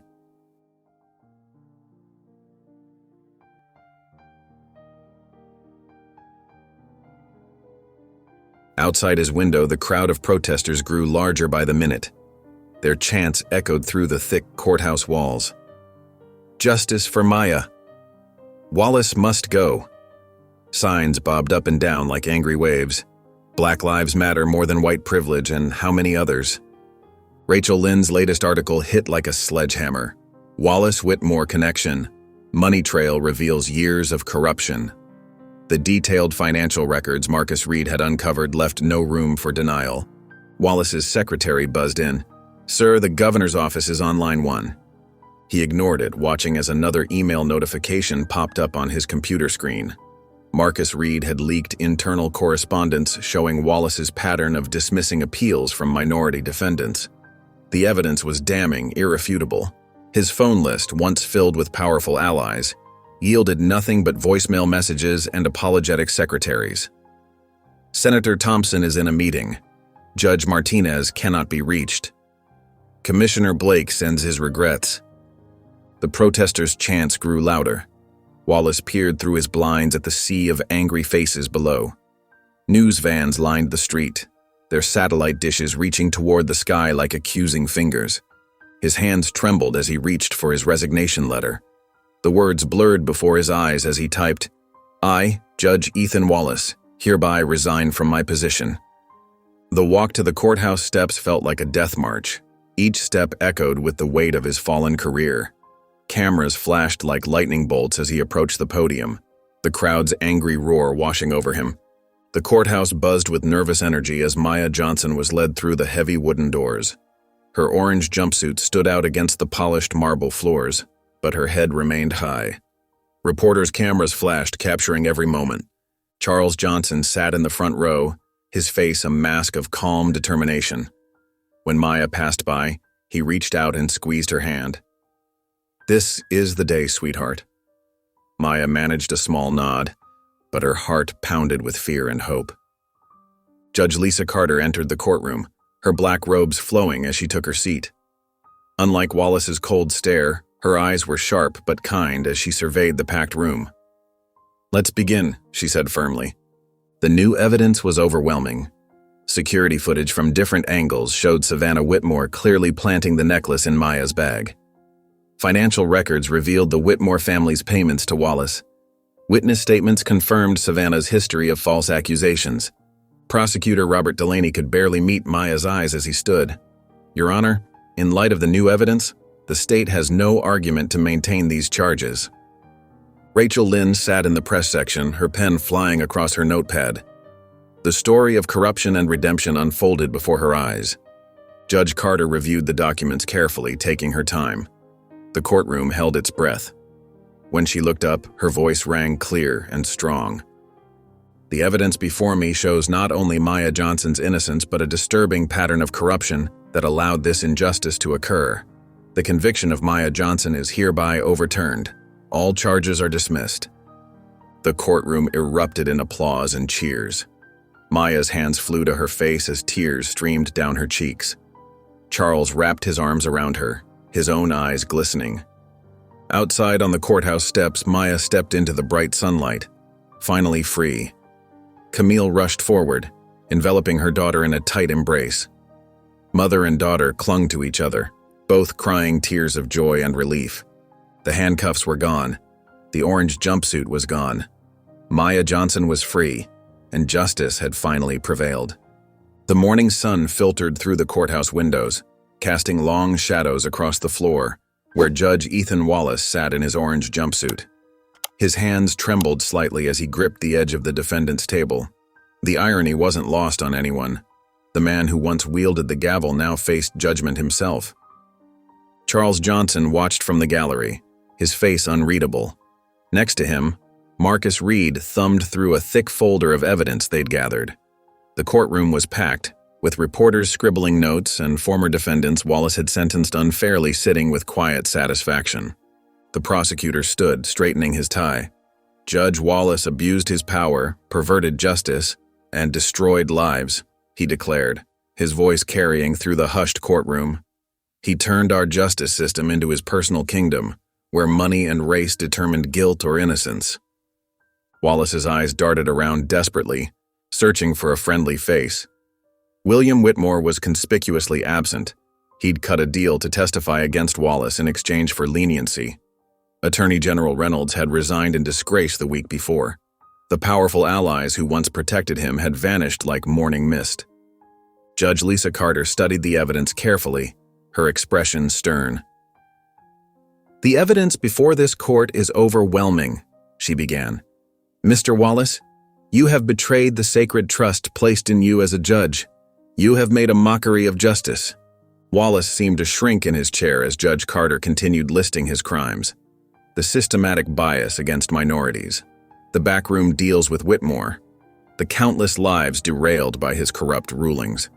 "Ethan Wallace, you are guilty of judicial corruption and obstruction of justice," Judge Carter's voice rang out. "You are sentenced to 15 years in federal prison." The gavel slammed with finality. Wallace's shoulders slumped as guards approached to escort him away. As they led him to his holding cell, he caught a glimpse of the same cold walls that had contained so many others he'd sentenced. In his cell, Wallace sat alone on the metal bench, staring at the blank walls. The same walls that had held Maya Johnson and countless others he'd wrongfully condemned. His kingdom of corruption had crumbled, leaving him with nothing but time to contemplate his crimes. Charles Johnson watched from outside as Wallace was led to the prisoner transport van. The man who had tried to destroy his daughter's life was finally facing justice. The system Wallace had corrupted was beginning to heal. The fluorescent lights buzzed overhead in the courthouse holding cell, casting harsh shadows across Judge Ethan Wallace's slumped figure. His expensive suit had been replaced with a plain orange jumpsuit, his polished shoes swapped for cheap slip-ons. He sat on the metal bench, head bowed, fingers interlocked loosely in his lap. The heavy door creaked open. Wallace didn't bother looking up until he heard the familiar, measured footsteps. His eyes widened slightly as Charles Johnson stepped into view. "Why are you here?" Wallace's voice came out hoarse, barely above a whisper. The once powerful judge looked small now, defeated. Charles stood perfectly still, his face unreadable. The silence stretched between them, thick with unspoken words. Finally, Charles took a step forward, his shoes clicking against the concrete floor. "You destroyed lives because you thought people like my daughter didn't matter," Charles said, his voice calm but firm. "You saw them as statistics, not human beings, not someone's child, not someone's future." Wallace's shoulders hunched further, but he remained silent. "But I'm not here for revenge," Charles continued, his hands clasped behind his back. "I'm here to make sure this system never creates another Ethan Wallace. Your downfall isn't just about you. It's about changing a broken system." Wallace's hands trembled slightly. A tear rolled down his cheek, but he quickly wiped it away. He opened his mouth as if to speak, but no words came out. What could he possibly say now? The guard appeared at the door. "Time's up. Transport's ready." Wallace stood shakily as the guard approached with handcuffs. Outside, the prison transport van waited, its engine humming in the gathering dusk.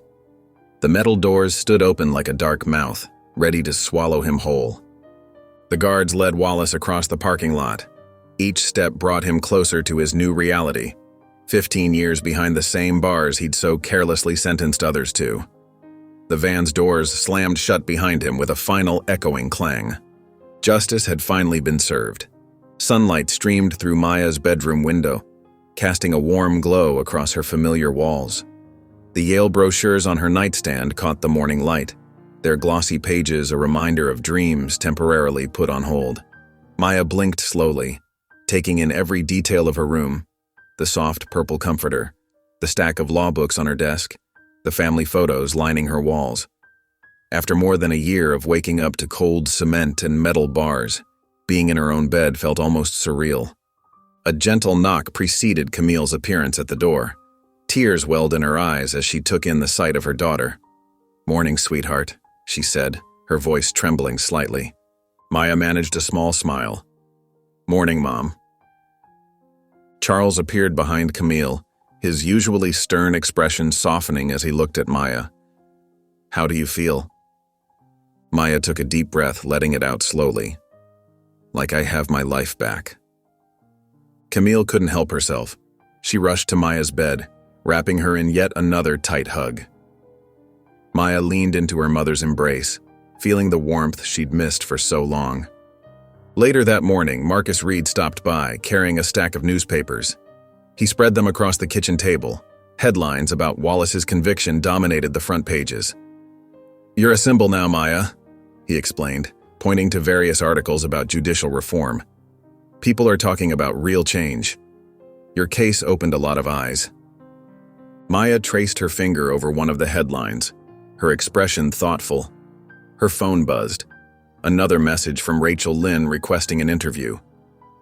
Maya set the phone aside without responding. The thought of cameras, questions, and reliving everything still felt overwhelming. "You don't have to talk to anyone until you're ready," Charles assured her, noticing her hesitation. That evening, the Johnsons gathered around their dining room table. Camille had prepared all of Maya's favorite dishes, her famous mac and cheese, roasted chicken, and fresh green beans. The familiar scents filled the house, creating a cocoon of comfort and normalcy.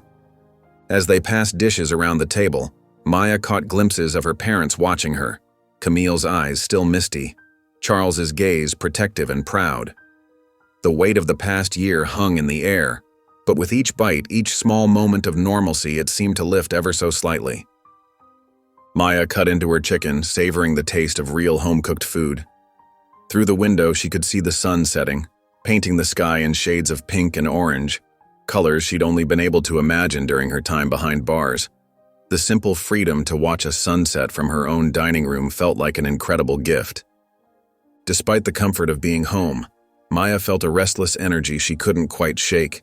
She knew there was more work to be done, more battles to fight.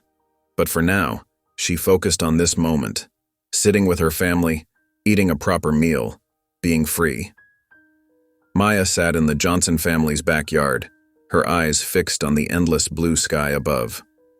The gentle breeze and chirping birds felt foreign after months of concrete walls and metal bars. Her mind kept drifting back to Silver Creek, the cold cells, the echoing footsteps, the faces of girls who became more than just inmates. Camille approached quietly, placing a warm hand on Maya's shoulder. "You don't have to rush back into the world, baby." Her voice was soft, filled with motherly concern. Maya closed her eyes, feeling the sun on her face. "I know, but I can't just sit here either." The memories of Silver Creek wouldn't let her rest. The sound of her phone buzzing broke through her thoughts. Looking down, she saw Tanya's name on the screen. "Hey, Yale girl." Tanya's familiar voice brought an unexpected smile to Maya's face. It was the first real smile she'd managed in days. "Tanya," Maya breathed, relief flooding through her. "How are you?" "Getting by. Actually, I started something new." Tanya's voice held a hint of pride. "I'm working on my GED. Can you believe it? Me, hitting the books?"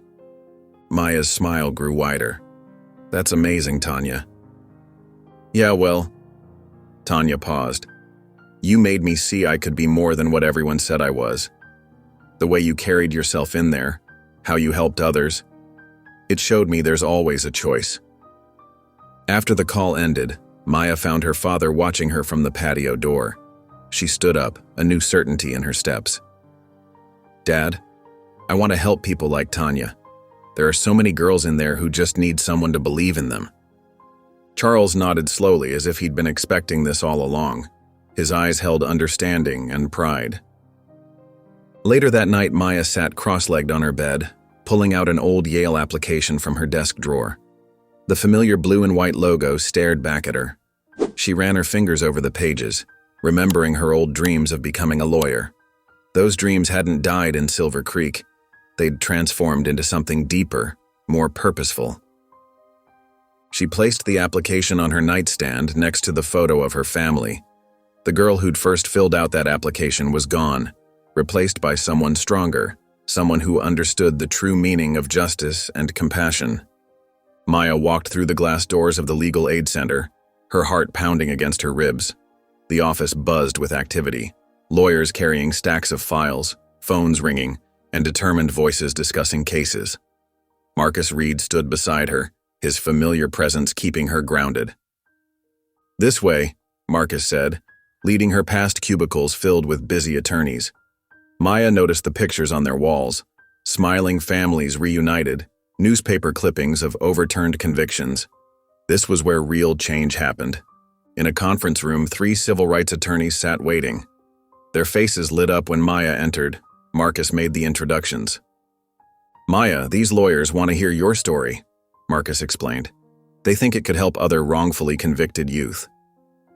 Maya's throat felt tight. She hadn't talked about her time in Silver Creek with anyone except family. But looking at the attorneys' earnest faces, she remembered Tanya and the other girls still trapped inside. "I'll do it," she said quietly. "If it helps others, I want to share what happened." Later that afternoon, Maya sat across from Rachel Lynn at a small coffee shop downtown. Steam rose from her untouched latte as Rachel set up her recorder. "Are you ready?" Rachel asked gently. "We can take breaks whenever you need." Maya took a deep breath, steadying herself. "Yes." For the next 2 hours, Maya told her story. The frame-up at Whitmore Boutique, Wallace's biased sentencing, the long days in Silver Creek, and finally, her father's fight to expose the truth. Rachel listened intently, occasionally wiping away tears. "Your story matters, Maya," Rachel said when they finished. "It shows how broken the system is, but also how it can be fixed." The next morning, Maya's story ran in the national paper. The headline read, "Maya Johnson Speaks, How One Teen's Wrongful Conviction Exposed Systemic Corruption." Throughout the day, Maya watched from home as her story spread. News channels picked it up. Social media exploded with support. Justice for Maya started trending again, but this time with a new message. Reform the system. That evening, Maya sat with her parents in their living room watching the coverage. Her mother squeezed her hand as another news anchor discussed the impact of her interview. "A powerful voice for change," the anchor was saying. "Maya Johnson's story has become a rallying cry for juvenile justice reform." Maya stared at the TV screen, seeing her own face looking back. The scared girl from Silver Creek was gone. In her place was someone stronger, someone ready to fight not just for herself, but for others. "We've already received calls from other families," Marcus told her over speakerphone. "They want your help exposing similar cases." Maya watched the headlines scroll across the screen, her name now associated not with scandal, but with hope and change. Ethan Wallace sat motionless on his thin metal cot, his once pristine judge's robes replaced by an orange jumpsuit that scratched against his skin. The cracked wall before him had become his daily view, each imperfection a reminder of his fall from power. His cell was barely bigger than his former office bathroom. "Look at the big-shot judge now," an inmate sneered as he passed by. Wallace's jaw tightened, but he remained silent. The guards didn't even spare him a glance anymore. He was just another number in the system he once controlled. In the common area later that day, the TV droned in the background. Wallace kept his head down, avoiding eye contact with the other inmates. Then he heard her voice. "We need to examine every case where bias played a role," Maya Johnson said firmly on the screen. Wallace's head snapped up. She sat poised and confident in a studio chair, her voice steady and clear. How many others are sitting in cells right now because judges like Ethan Wallace let their prejudices determine someone's fate? Wallace's throat went dry. The Maya on screen wasn't the scared teenager he'd sentenced. She radiated strength and purpose. Other inmates gathered around the TV, nodding in agreement with her words. "That's the girl you locked up, ain't it, Judge?" someone called out. Wallace couldn't respond. His hands trembled as he watched Maya describe her mission to help others wrongfully convicted. "I was given a second chance," Maya continued on screen, "but there are countless others still waiting for justice. We can't stop until the system changes." That night, alone in his cell, Wallace lay on his cot staring at the ceiling. The darkness pressed in around him, broken only by strips of moonlight through the barred window. His mind kept replaying Maya's words, mixing with memories of all the young faces he'd sentenced without a second thought. For the first time since his conviction, emotion cracked through his facade. "I was wrong," he whispered into the darkness, his voice hoarse. The words felt foreign on his tongue. He'd spent his entire career believing he was right, believing he was serving justice. Now he understood what real justice looked like. It looked like Maya Johnson, rising above her wrongful conviction to help others. It looked like everything he had failed to be. The lights went out across the prison block, signaling bedtime. Wallace remained awake, haunted by faces he'd never bothered to really see before, young men and women whose lives he'd altered with the casual bang of his gavel. Each face was clearer now, each story heavier on his conscience. But his realization came too late. His fate was sealed behind these walls, while Maya Johnson's voice rang out for justice on the outside. Maya stood before the mirror in the Yale Law School dressing room, adjusting her graduation cap for the 10th time. Her fingers trembled slightly as she smoothed down her black gown. The gold honor cords draped around her neck felt both heavy and light, heavy with responsibility, light with possibility. Through the open door, she could hear the growing buzz of excitement in the auditorium. Her heart fluttered. After everything, the false accusation, the year in juvenile detention, the long fight to clear her name, this moment felt surreal. In the audience, Camille Johnson dabbed at her eyes with a tissue, while Charles sat tall and proud beside her, his usual stern expression softened by joy. Rachel Lynn, the journalist who had helped expose Judge Wallace's corruption, sat a few rows back, notebook ready. "Maya Johnson!" The announcer's voice boomed through the speakers. The crowd erupted in thunderous applause as Maya stepped onto the stage. Her measured steps carried her to the podium with grace and purpose. Looking out at the sea of faces, she saw not just her family, but her journey. Every struggle, every triumph, every moment that led her here. She gripped the sides of the podium, took a deep breath, and began to speak. "7 years ago, I stood in a courtroom, falsely accused." Her voice rang clear and strong. "I lost a year of my life to a system designed to break people like me, but I refused to let it define me." Camille's tears flowed freely now. Charles reached for her hand, squeezing it gently. "That year in juvenile detention opened my eyes," Maya continued. "I saw countless young lives being crushed by a broken system. I met girls like my friend Tanya, brilliant minds trapped by circumstance and prejudice. I promised myself then that I would fight for them." The audience hung on her every word. Even the usually stoic law professors leaned forward in their seats. "And now, I stand here, ready to fight for justice for others." Maya's voice filled with determination. "This diploma isn't just a piece of paper. It's a weapon against injustice, a tool to rebuild what's broken, a promise to every person wrongly accused. You are not alone." The auditorium erupted in a standing ovation. Students, professors, and guests rose to their feet, applauding with genuine emotion. Rachel Lynn scribbled furiously in her notebook, capturing every detail of this historic moment. Later, at an upscale restaurant downtown, the Johnson family gathered around a beautifully set table. Sunlight streamed through tall windows, catching the sparkle of champagne glasses as they clinked together in celebration. "To Maya." Charles raised his glass, his voice thick with pride. "To justice," Maya added, smiling as she touched her glass to her parents. Camille pulled her daughter close, whispering, "You did it, baby, you really did it." Maya looked at her parents, her father's quiet strength, her mother's endless love, and felt overwhelming gratitude. Their unwavering support had helped her transform a terrible injustice into powerful purpose. The fluorescent lights buzzed overhead in the prison common room as Ethan Wallace sat hunched on a metal folding chair.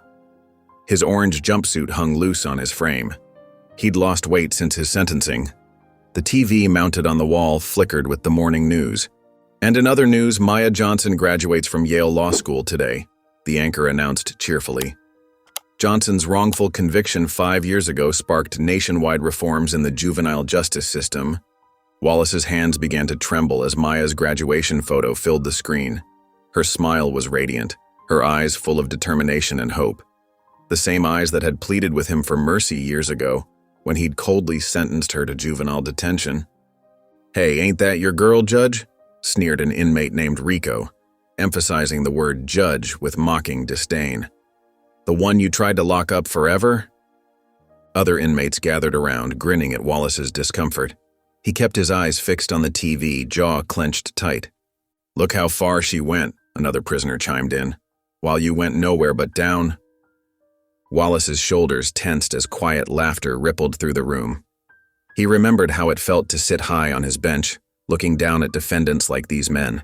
How powerful he'd felt in his black robes, how untouchable. Now he wore prison orange like everyone else. His gavel had been replaced by plastic utensils. His private chambers were now a cramped cell shared with a former drug dealer. "Ms. Johnson plans to focus her career on wrongful conviction cases," the news anchor continued. Her own experience of injustice shaped her dedication to reform. Wallace's mind drifted back to that day in his courtroom. He'd barely glanced at the evidence proving Maya's innocence. He'd ignored her tears, her parents' pleas, the obvious frame job. All he'd seen was another black teenager to make an example of. "You real quiet now, Judge," Rico taunted. "No fancy words? No maximum sentences to hand out?" Wallace stood abruptly, his chair scraping against the floor. Without a word, he walked stiffly back to his cell, the sound of jeering laughter following him down the corridor. In his bunk that night, Wallace stared at the ceiling as lights out was called. The concrete walls seemed to close in around him, a prison of his own making. Every creak and echo reminded him of the power he'd lost, the lives he'd carelessly destroyed. He thought of Maya again, not the successful law graduate on TV, but the terrified teenager in his courtroom. He'd tried to break her spirit, to crush her dreams. Instead, she'd risen above his cruelty to become something greater. Wallace turned to face the wall, his regret a physical ache in his chest. There would be no redemption for him, no chance to undo the damage he'd done. He was exactly where he deserved to be, forgotten, powerless, and alone. Maya Johnson smoothed her blazer and took a deep breath, savoring the moment as she stood in her new office. The morning sunlight streamed through the window, casting a warm glow on her desk, where a shiny nameplate proudly displayed Maya Johnson, Esquire. Her fingers traced the letters, still hardly believing this was real. The gentle knock at her door made her turn. Michael Grant, a respected civil rights attorney known for taking on impossible cases, stood in the doorway with a manila folder in his hand. His salt and pepper hair and kind eyes reminded her a bit of her father. "Ready for your first case?" he asked, extending the folder. Maya nodded, accepting it with steady hands. More than ready. But as she opened the file, her breath caught in her throat. The details jumped out at her like a punch to the gut. African-American male, 17 years old, accused of shoplifting at an upscale store. Security footage mysteriously incomplete. No prior record. Honor student. She closed her eyes, memories flooding back. The cold metal of handcuffs, the harsh fluorescent lights of the holding cell, the hopelessness. "Michael," she said quietly, "this case." He nodded solemnly. "That's why I chose it for you. Sometimes the universe has a way of coming full circle." 2 hours later, Maya sat across from her client in a stark meeting room at the Juvenile Detention Center. James Turner looked so young in his orange jumpsuit, his shoulders hunched as if trying to disappear. His mother sat beside him, gripping his hand. "I didn't do it," James said, his voice barely above a whisper. "But nobody believes me."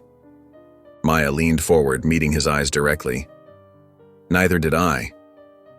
James looked up, confused. "7 years ago, I sat exactly where you're sitting now," Maya explained, her voice firm but gentle. "I was 17, accused of stealing something I never touched.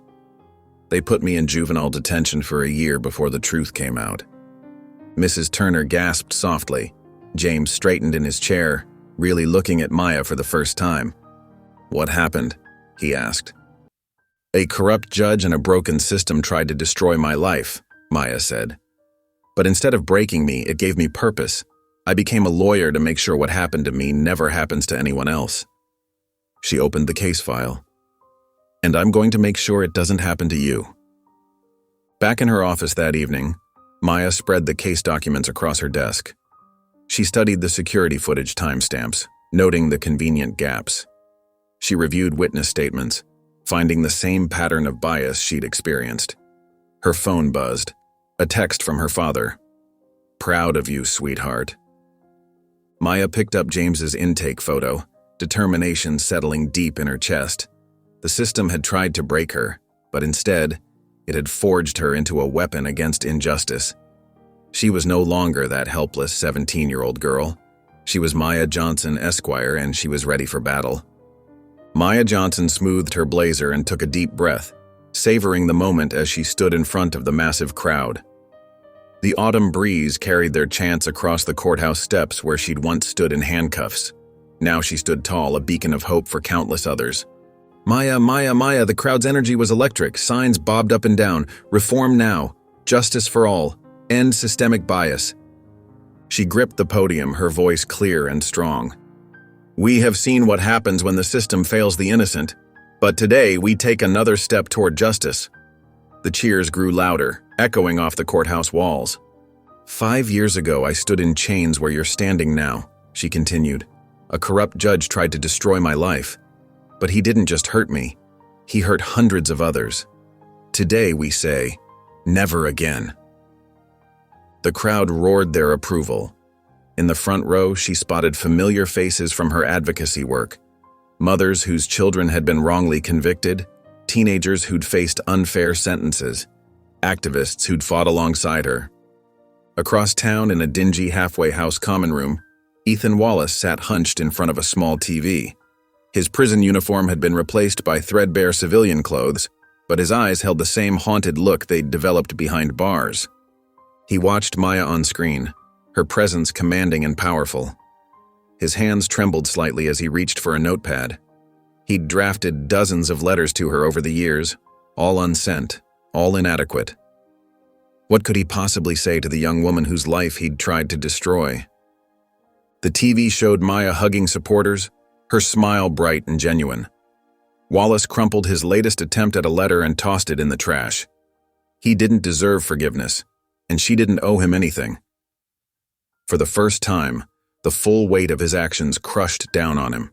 He'd abused his power, destroyed lives, all while hiding behind his gavel and his prejudice.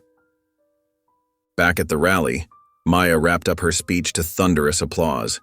She stepped away from the podium, shaking hands and accepting hugs from supporters. As the crowd began to disperse, she paused at the bottom of the courthouse steps. Maya looked up at the imposing building, remembering the fear and helplessness she'd once felt there. But those feelings were gone now, replaced by determination and purpose. She smiled, knowing it would never happen again, not on her watch. The system had tried to break her, but instead she became its reckoning. If you enjoyed the story of Charles, I handpicked this next story that you will enjoy. If you enjoyed the story of Charles, I handpicked this next story that you will enjoy. Please don't miss this one. Click here to watch it.